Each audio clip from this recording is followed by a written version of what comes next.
and red spots on his arms. I come from a family of doctors, so I recognized it immediately. Syphilis-related hair loss. I had to warn her. My best friend, who hadn't taken her pre-wedding health screening seriously, needed to get herself checked out again, and fast. After her appointment, the color drained from her face. "Thank God I'm still in the incubation period and can be treated," she said, her voice shaking. "Jenna, if you hadn't warned me, my life would be over. I'm breaking off the engagement right now." I thought I'd done a good thing, and that everything would work out. But I never expected my best friend to turn around and tell that scumbag I was the one who tipped her off. She didn't just break off the engagement, she threatened to expose him and ruin his reputation. So the scumbag decided to settle the score with me. He tied me up in a basement and infected me with his disgusting disease. Then he locked me away for a whole month, making me miss the critical window to get PEP treatment and prevent the infection. After I was rescued, my life was a living hell. I cried every single day. My best friend seized the opportunity to spread rumors to my boyfriend, telling him I had seduced the scumbag and gotten what I deserved. My boyfriend dumped me. Less than 3 months later, he and my best friend walked down the aisle. Heartbroken, I slit my wrists. My parents, devastated by the news of my suicide, soon died of grief. Then I opened my eyes. I was back. Back on the day I first noticed the hair loss on my best friend's fiancé. When it comes to haircuts, my girl Jenna is the best in the universe.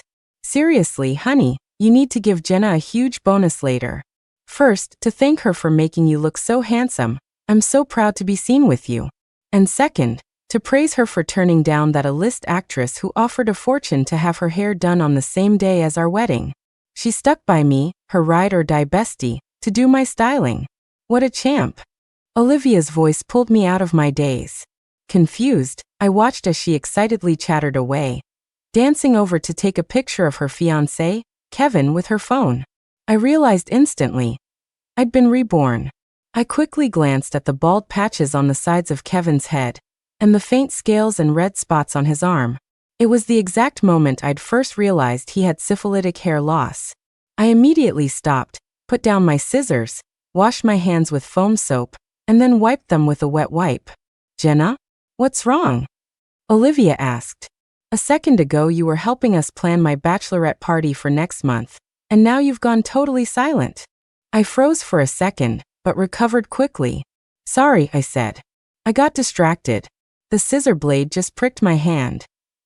Olivia pecked Kevin on the cheek and scalp while teasing me. "Oh, so even our famous influencer stylist pokes herself with scissors sometimes? Should I call your boyfriend and tell him to get off work early to take you out for a nice dinner?" The moment Olivia mentioned my boyfriend, Leo, more memories from my past life flooded my mind. Back then, as I was finishing the haircut, I saw the bald patches on Kevin's scalp and the red spots on his arms. Knowing he worked in PR, alarm bells went off in my head. I didn't care that Kevin was still in my shop. I made an excuse and pulled Olivia upstairs to the break room. "Olivia, your fiancé has patches of hair loss on his scalp. I'm 99% sure it's from syphilis. Didn't you say you never got the results back from that private health screening you two did? I'm telling you, you need to go back to the hospital and get checked again. Seriously, trust me. My parents are both doctors. I grew up around this stuff, and I can spot the signs." Olivia was stunned, but I knew she'd believe me. In college, we took a group trip to Mexico. The tour guide, who looked pale and sickly, kept insisting the mushroom soup he served was safe. But I pulled Olivia aside and refused to let her eat it. Sure enough, by midnight, everyone on the bus except for the two of us was in the hospital. Olivia looked uncomfortable. After all, she had spent 2 years chasing the very handsome Kevin. But she squeezed my hand, her mind made up. "Jenna, I trust you. I'll go to the hospital later today." After her checkup, Olivia learned she was in the latent stage of syphilis. She also got the real test results, which showed that Kevin was already in stage 3. That's why he had the moth-eaten syphilitic hair loss. She immediately broke off the engagement. Not only did she want the $1 million her family put up back, but she also planned to sue Kevin for her medical expenses. Of course, Kevin refused. Olivia's family was clearly better off than his. Her family was contributing $1 million, while his was only putting in $80,000. So Olivia threw me under the bus. She told Kevin that if he didn't agree to break off the engagement and pay her medical bills, she would expose him. Kevin, unable to come up with the money, went off the deep end. After Olivia exposed him, he blamed everything on me. He tied me up in an abandoned factory, infected me with his disease, and then held me captive for a month, making me miss the crucial window for PEP and treatment. When I was rescued, my life was a living hell. I cried every day. Olivia seized the opportunity to spread rumors to my boyfriend, Leo, claiming I had seduced Kevin, destroyed her marriage, and caught a disease as a result of my own actions. My boyfriend, Leo, dumped me without a second thought. 3 months later, he and Olivia, wearing the same wedding dress, walked down the aisle. Utterly destroyed, I slit my wrists and died. My parents, forced to bury their only child, died of grief soon after.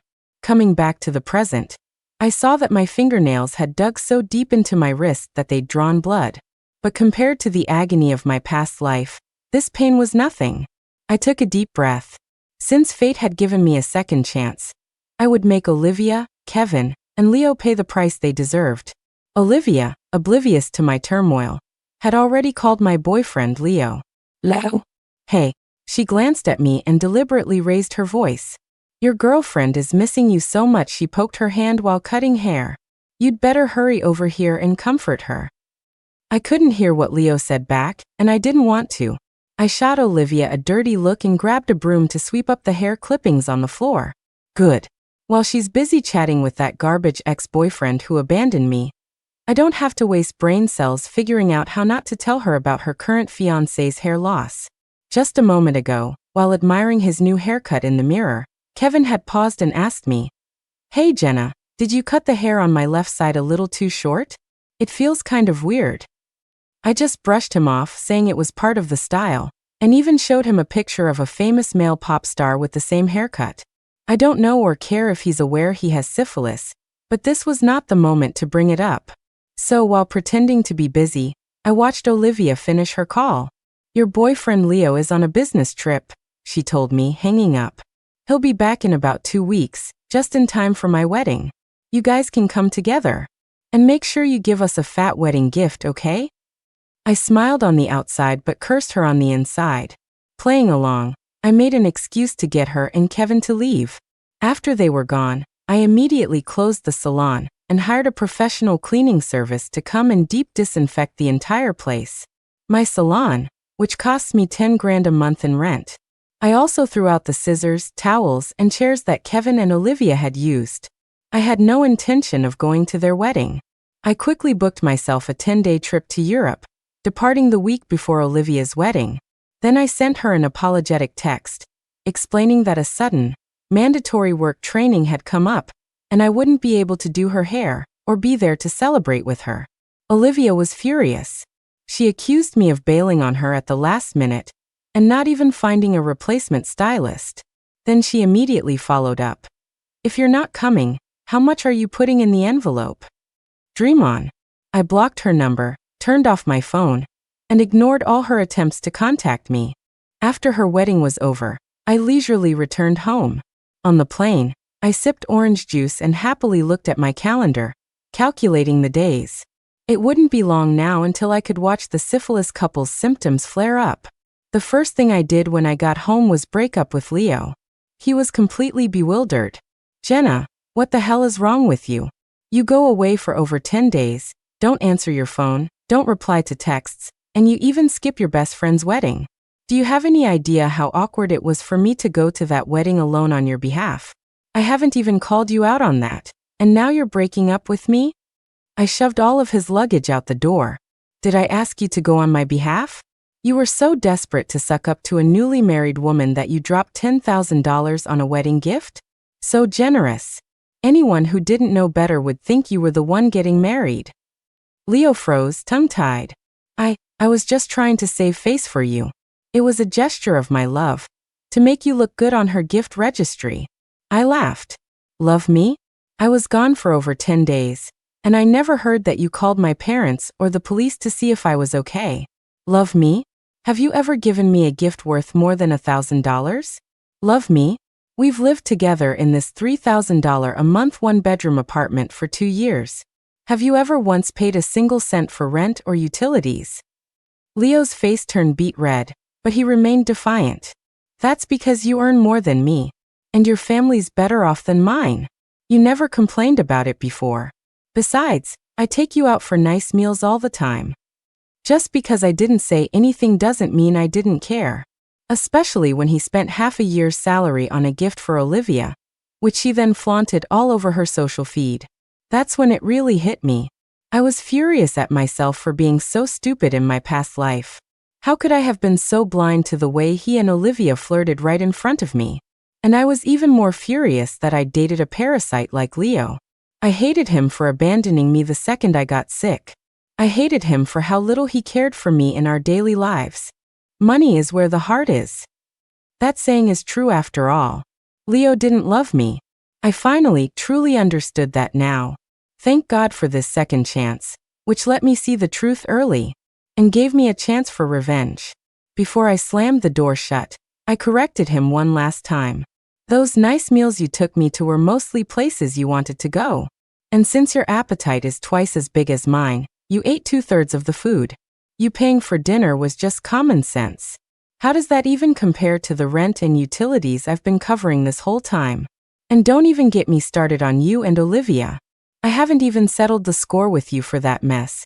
And you have the nerve to stand here and lecture me? I'll say it one last time. We're done. And stay the hell away from me. You won't like what happens if I see you again.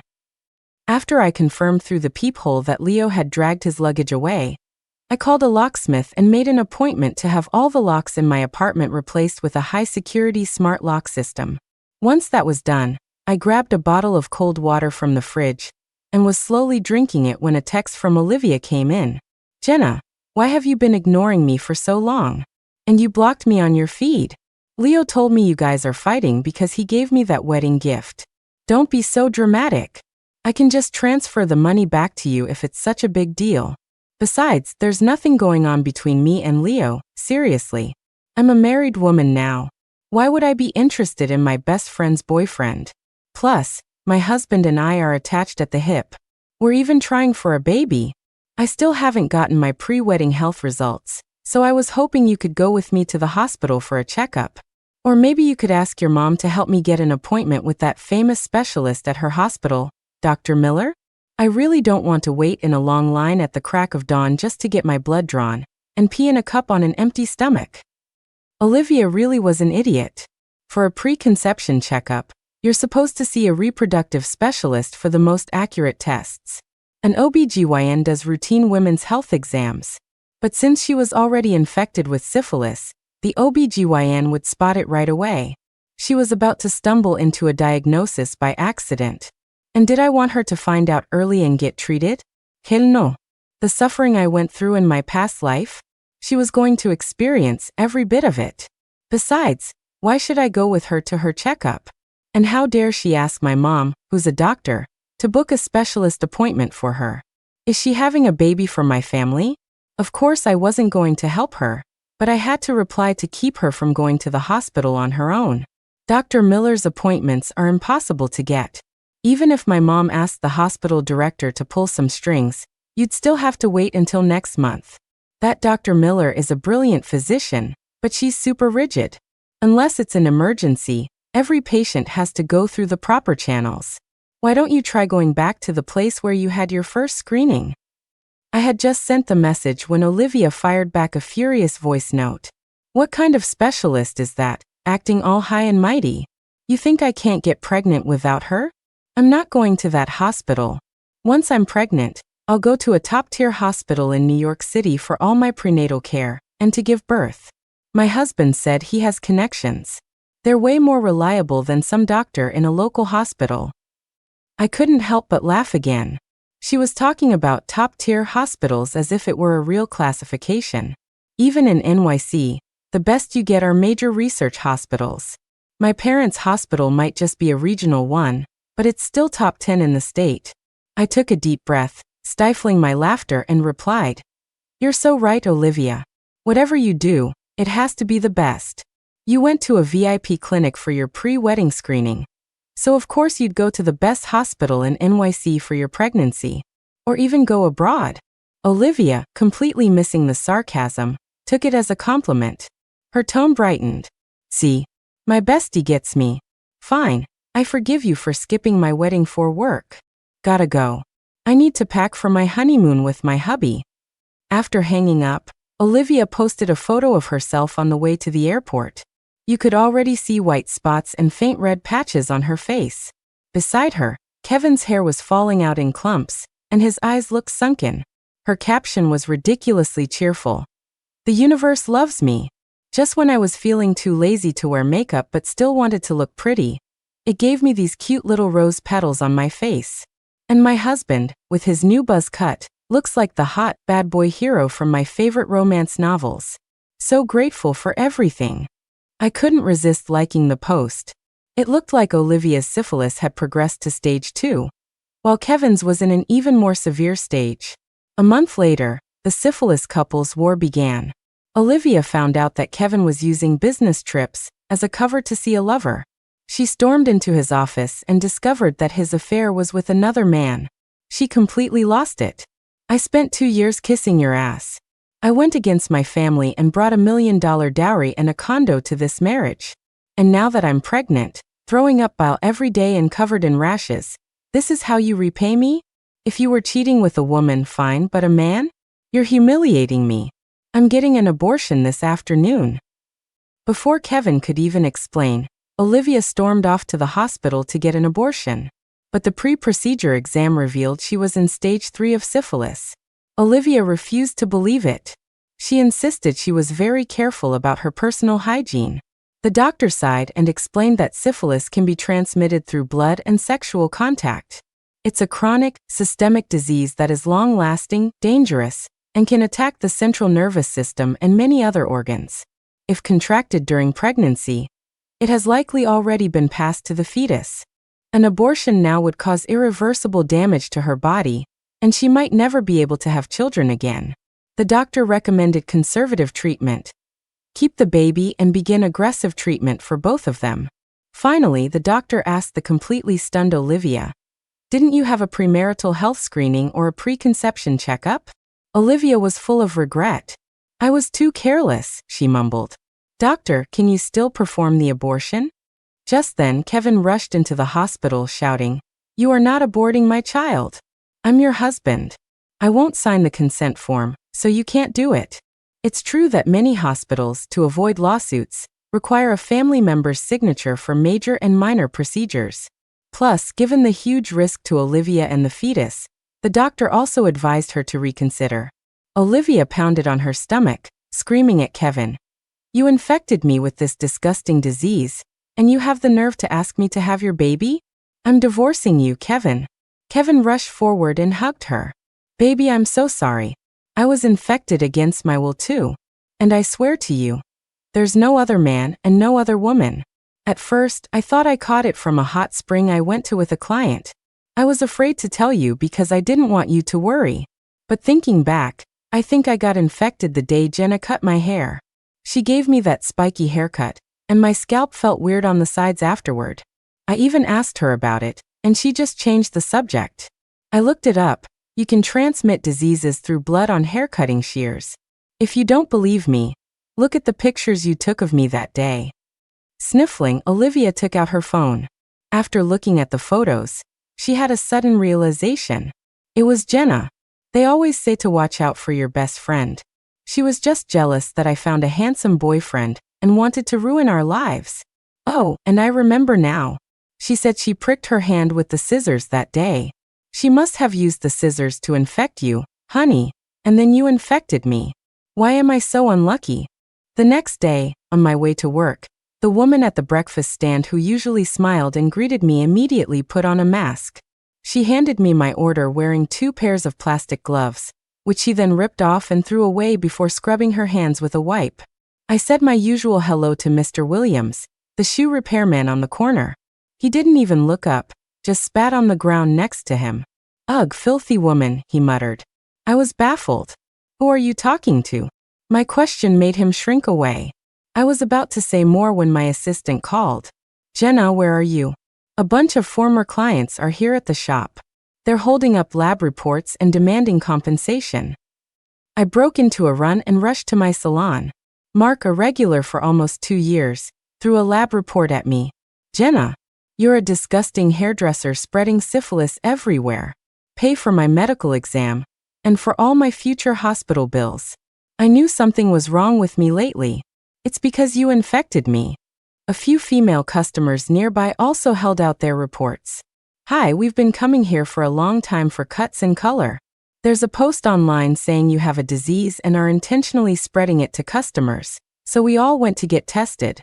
Even though our results are all negative, we still need you to reimburse us for the tests. Thanks. I immediately opened my phone. Hashtag influencer hairstylist Jenna Lee infects clients with syphilis and HIV. Hashtag pregnant woman gravely harmed. Hashtag scissorhands Jenna Lee must pay. Several posts had gone viral. The attached photo was of a pregnant, red-blotched Olivia crying, standing next to a bald Kevin, whose head and face were already covered in sores. The comments were a firestorm. I'm telling you, none of these influencers are good people. Last week it was some Ivy League grad mocking Gen Z for being unemployed. Now we have a celebrity stylist spreading syphilis through her work? Lock her up. No way, not Jenna Lee. She's literally the only stylist I've ever had who actually listens and makes my hair look even better than I hoped. How could she do this?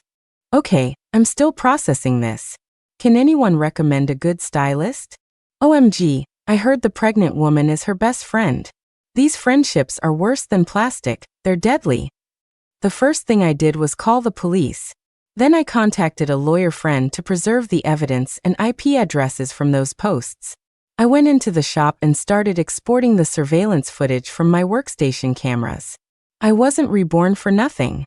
In the month I'd been quietly waiting for the syphilis couple's disease to advance, I was plagued by nightmares of my own horrific death and my parents' suffering. I wasn't just going to sit back and wait. I had already prepared everything I needed to protect myself. But I never imagined Olivia and Kevin would be audacious enough to pin their syphilis on me. My rage found a new level. But I didn't lose my temper with the people demanding reimbursement at my door. I invited them to come with me to the police station to file a report. If they wanted to cause a scene, they could do it there. If they wanted to sue me, that was fine too, but they'd need to bring proof that I infected them, with what and how. The group of women, hearing police station, decided it was too much trouble and left. But Mark followed me, righteous and indignant. After giving my statement and filing a report at the station, I went straight to the hospital for a full panel of tests. I posted my completely negative results on all my social media accounts. Underneath, I tagged Olivia and Kevin. Having fun spreading rumors? Remember to go to the police station this afternoon to give your statements. And wait for my lawyer's letter. Kisses. Then, I anonymously tipped off a gossip account, sending them photos I'd paid someone to take of my ex-boyfriend Leo and Olivia checking into a hotel while I was in Europe. I blurred his face just enough. Soon those posts were trending too. Nosy netizens got to work. They quickly unearthed Leo's social media accounts, which he'd always claimed not to have. On his private X and Instagram, he documented his growing obsession with his girlfriend's best friend. How he met Olivia behind my back again and again. How he begged her not to get married. How after her wedding he desperately got plastic surgery and started bodybuilding, begging her to divorce her husband and be with him. Like everyone else, I was shocked by the depth of his simpering.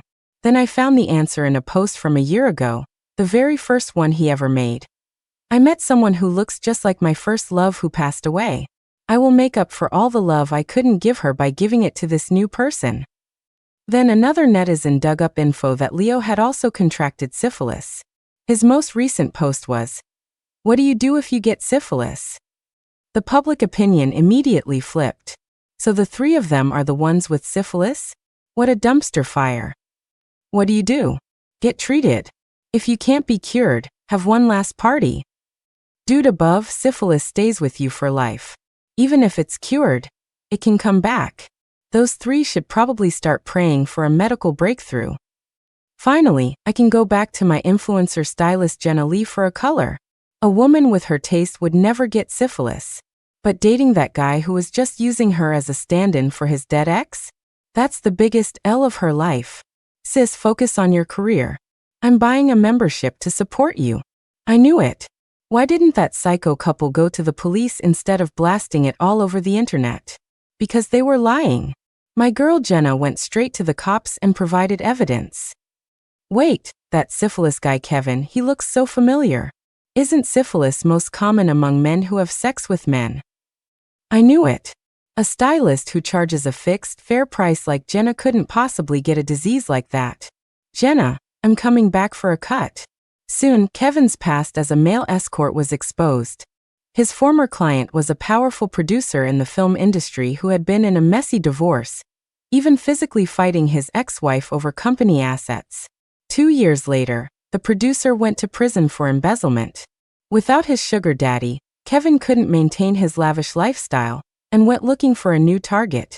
Olivia appeared, and since he was thinking about settling down and having a family, he married her. But he was already a carrier for syphilis. It had just flared up again before the wedding, and he passed it to her.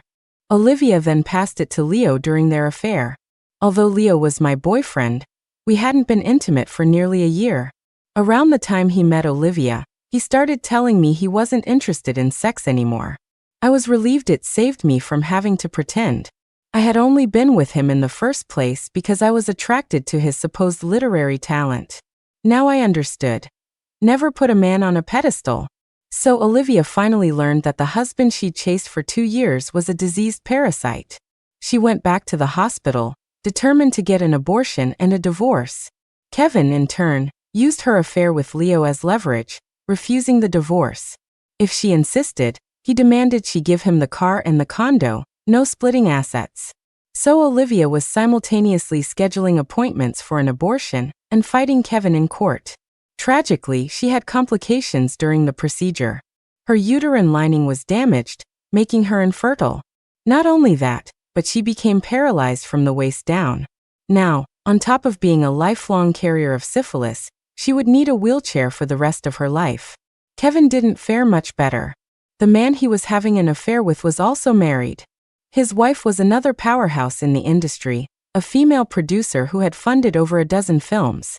She had Kevin locked in a basement, where she forced him to study political theory, civics, and all manner of medical and physiological hygiene textbooks, complete with exams. Kevin was in agony, but it was better than being beaten to death, so he gritted his teeth and studied. He didn't get to study for long.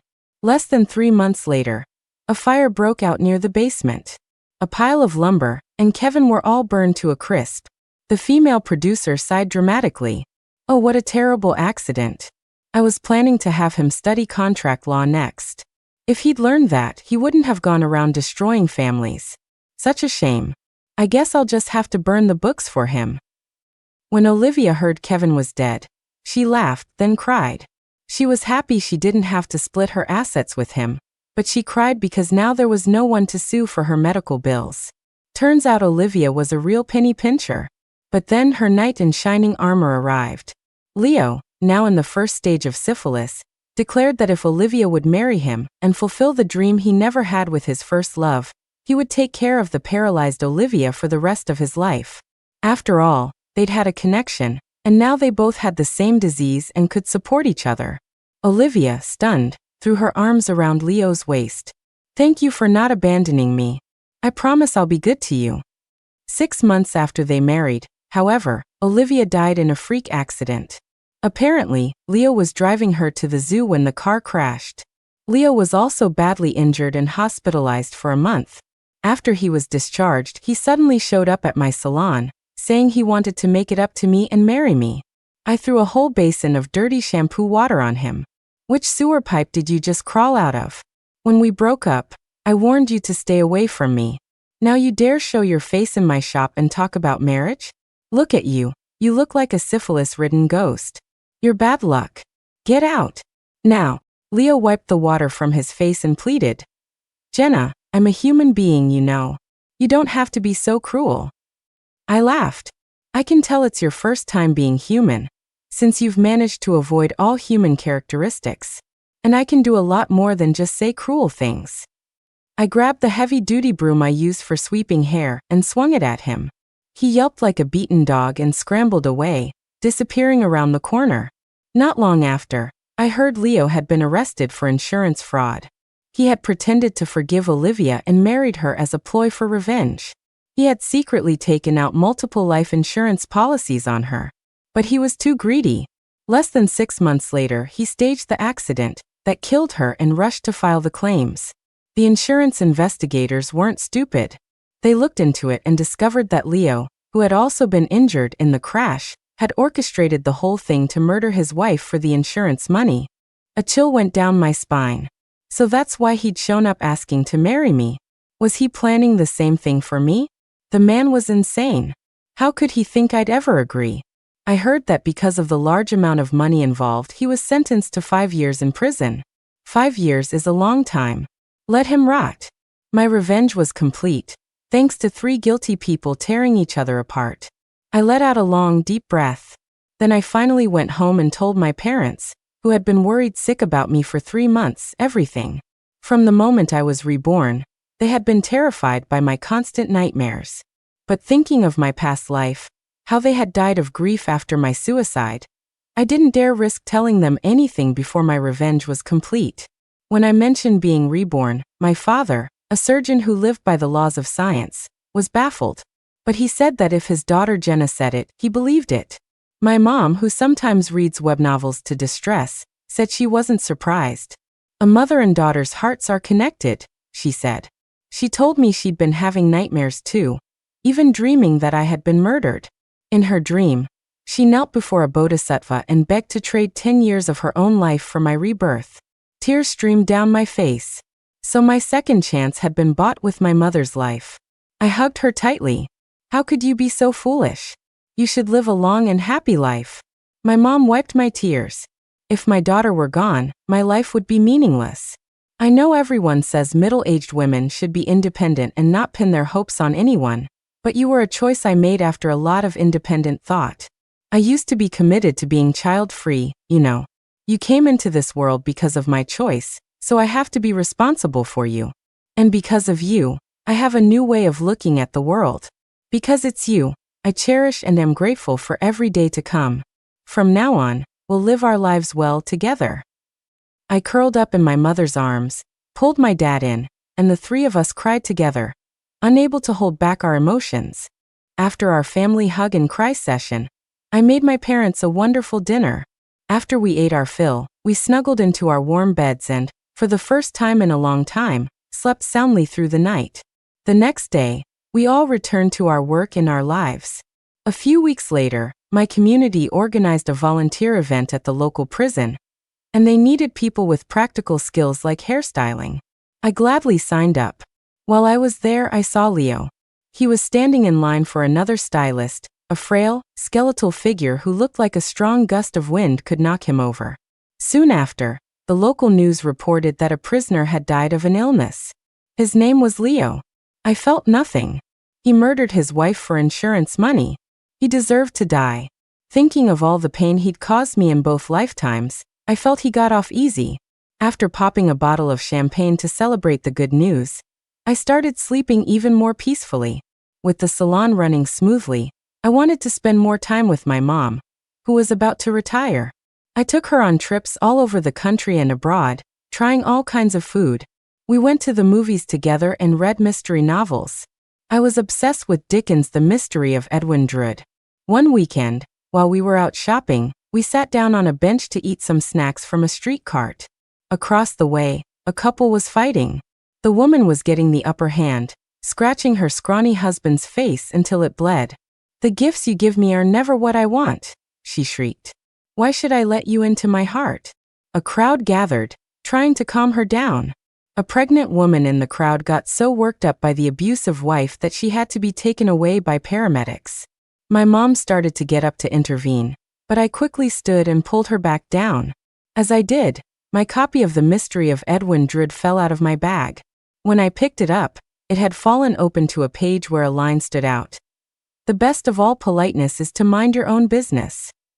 I handed the book to my mom. She smiled wryly. That's right. Don't get involved in other people's karma. Let go of the need to save everyone. And most importantly, don't meddle. Once you get involved, you become responsible, and you could even lose your life. So every day of my new life, I choose to know my place. I will protect my family, and together, we will no longer interfere in the destiny